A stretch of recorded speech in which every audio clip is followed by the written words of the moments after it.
Hi everyone, আরও একটি নতুন রোম্যান্টিক সিনেমা দেখলাম। রোম্যান্টিক সিনেমা দেখার পেছনে আনন্দ হওয়ার পেছনে কারণ হচ্ছে যে বর্তমানে রোম্যান্টিক সিনেমা আমাদের ইন্ডাস্ট্রিতে প্রায় গায়েব বলতে গেলে নাই, সেরকমভাবে চলে না বা পাওয়া যায় না মোটামুটি ধরেন।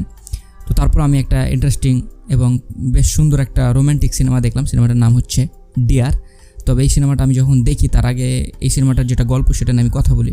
এই সিনেমার গল্পটা মোটামুটি অনেকটা এই ধরনের যে দুজন কাপল আছে, মানে যাদের বিয়ে হবে নতুন নতুন, এবং তারপরে জানতে পারবে যে মেয়ে আছে সেটা জোরে জোরে নাক ডাকে, এবং অপরজন যে হিরো সে অ্যাকচুয়ালি খুব অল্প সাউন্ড ছাড়া ঘুমাতে পারে না। তার সাউন্ড হলে অনেক সমস্যা হয়, বিশেষ করে তার ঘুমই হয় না, এবং তারপর তাদের বিভিন্ন প্রবলেম হয়, এবং আলটিমেটলি কী হয় না হয় সেটা সিনেমা দেখলেই বোঝা যাবে।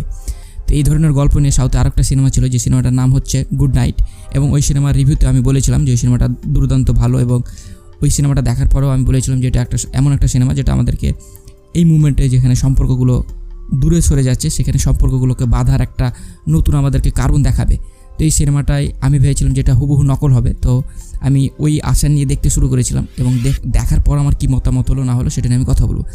তো আমি যখন দেখতে লাগলাম তারপরে আমি আস্তে আস্তে বুঝতে পারলাম যে না, ওর গল্প সম্পূর্ণ আলাদা, জাস্ট আইডিয়াটা একই নেওয়া হয়েছে, টপিকটা একই ছিল যে ওখানে নায়িকা না, ওখানে নায়কের নাকের ডাকার প্রবলেম ছিল, এখানে নায়িকার প্রবলেম, বাকি সমস্ত জিনিস আলাদা।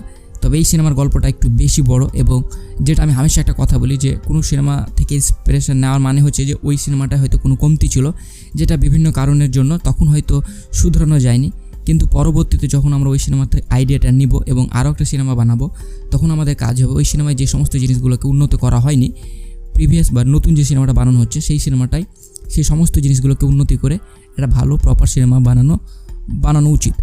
এই ক্ষেত্রে এখানে তাই হয়েছে যে এই সিনেমাটা ওই সিনেমাটার যেগুলো সমস্ত কমতি ছিল সেগুলোকে সুন্দরভাবে গুছিয়ে ঠিকঠাক করে এবং আরও বেশি জিনিসগুলোকে সুন্দরভাবে ফুটিয়ে তোলে, কী বড় প্রবলেম হতে পারে এবং পারিবারিক কী প্রবলেম হয়, কী চেঞ্জেস হয়, এই প্রত্যেকটা জিনিস এবং সংসারের টানাপোড়ান, এই সমস্ত জিনিসকে খুব সুন্দরভাবে এই সিনেমায় ফুটিয়ে তুলেছে। এখানে যদি প্রধান চরিত্র যদি দেখি তাহলে এখানে মেন ক্যারেক্টার যে হচ্ছে সে হচ্ছে ঐশ্বরিয়া, আপনারা সবাই তাকে চিনেন। আর এছাড়াও যে নায়কটা আছে তার সাধারণত সিনেমা খুব একটা বেশি নাই, যার ফলে তাকে আমরা খুব বেশি দেখিনি। ওভারঅল বাকি যাদের ছিল তাদের অভিনয় ব্যাপক ছিল, দুর্দান্ত ছিল, এবং এখানে যে জিনিসটা ভালো ছিল যে এদের বিয়ে হচ্ছিল, ওই বিয়ের জায়গাটা খুব সুন্দরভাবে ফুটিয়ে তোলা হয়েছে, এবং আপনি ফিল করবেন যে একটা ম্যারেজ পরিবার ম্যারেজ জায়গায় যতটা সুন্দর হয় এখানেও ততটা সুন্দর রাখা হয়েছে, এবং আপনাকে বেশ একটা অন টাইম ইন্টারেস্টিং একটা সিনেমা। বিশেষ করে হয় না কিছু সিনেমা থেকে যে সিনেমাগুলো দেখার ফলে আমাদের মনে হয় যে কিছু একটা দেখলাম যেটা আমাদের মনটা ভালো করে দেয়, তো এই সিনেমাটা অনেকটা এই ধরনের, যে সিনেমাটা দেখার পর অন্তত লাস্টে আপনার মনটা ভালো হয়ে যাবে। এবং এত কিছু নেগেটিভিটির মাঝে এই সমস্ত সিনেমাগুলো আমাদের একটু হলো কোথাও গিয়ে সম্পর্কের আস্থা রাখতে শেখায় এবং ভালোবাসতে শেখায়, এবং এটা বোঝানোর চেষ্টা করে যে না, সম্পর্ক সবসময় ভালো, এবং যেখানে অন্যান্য জায়গায় সম্পর্কগুলোকে আলাদা করতে বলা হয় সেখানে বলে যে না, প্রবলেমের সমাধান করে কিভাবে সম্পর্কটাকে আরও সুন্দর এবং আরও মজবুত করা যায়, এবং ভেঙে দেওয়া মানেই যে না, ক্ষমা করতে পারাটা কতটা গুরুত্বপূর্ণ। ছোটো ছোটো জিনিস আছে যেগুলো এই সিনেমায় খুব সুন্দরভাবে ফুটিয়ে তুলেছে, যার ফলে এটা ওয়ান অফ দ্য বেস্ট একটা সিনেমা। তো যারা দেখেনি প্রথম সিনেমাটা গুড নাইট, যারা দেখেনি তারা ডেফিনেটলি এটা দেখতে পারেন, আর যারা গুড নাইট দেখেছেন তারাও দেখতে পারেন। তবে যারা দেখেনি তাদেরকে এই সিনেমাটা অসাধারণ লাগবে। আর যারা রোম্যান্টিক একটা সিনেমা দেখছেন, খুঁজছেন, ভাবছেন কী দেখবো, তাদের জন্য এটা বেশ একটা ভালো রোম্যান্টিক সিনেমা হতে চলেছে।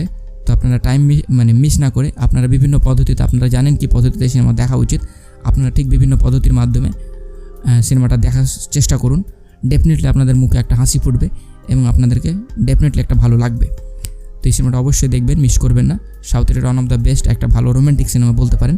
আমি IMDb-তে দেখলাম এর 5.2 দেওয়া হয়েছে 10-এর মধ্যে।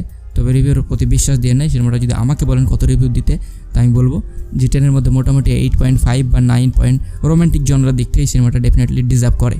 টেক কেয়ার, বাই, ভালো থাকবেন এবং নিজের খেয়াল রাখবেন।